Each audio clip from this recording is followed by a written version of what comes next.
Good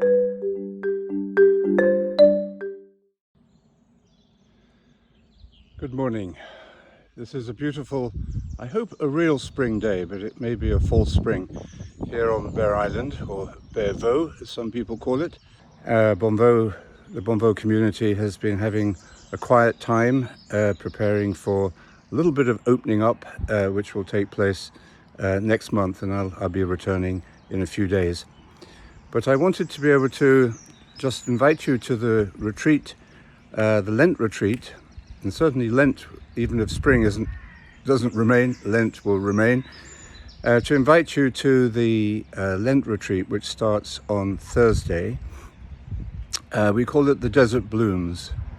And I think all of us have experienced something of the desert in COVID in different ways. Some of us may have felt that it led to some blooming and some encounter with the divine.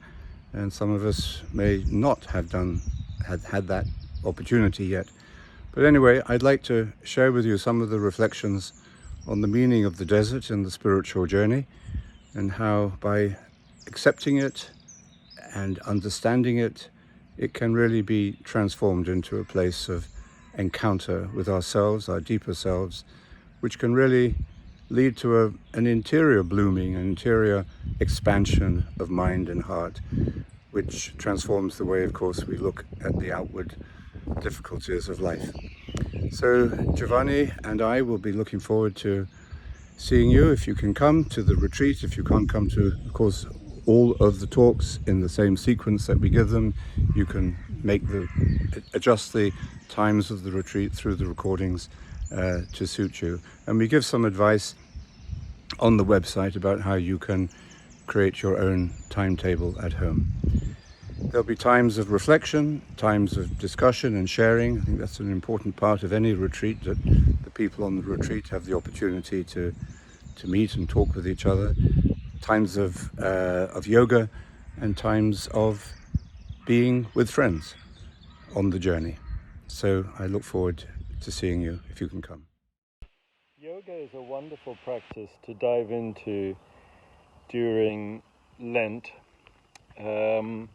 Just like spring cleaning is not a bad thing to begin to do.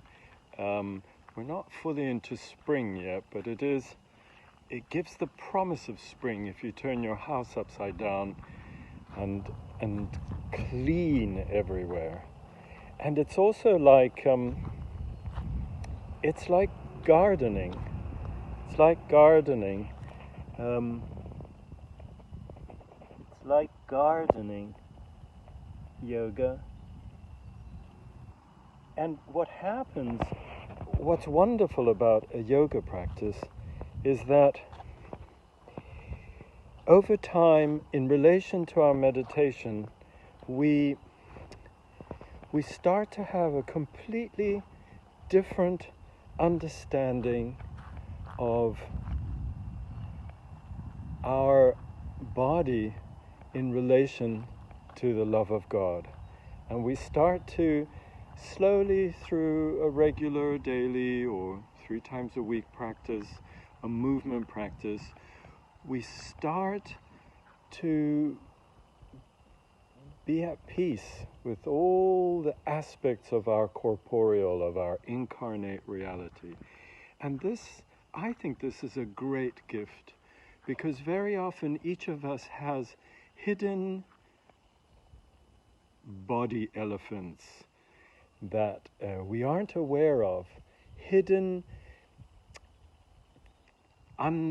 unlikings about our incarnate reality in the everlasting and ever-loving presence of God.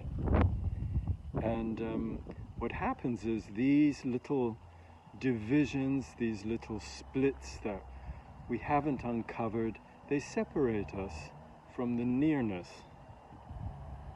of God.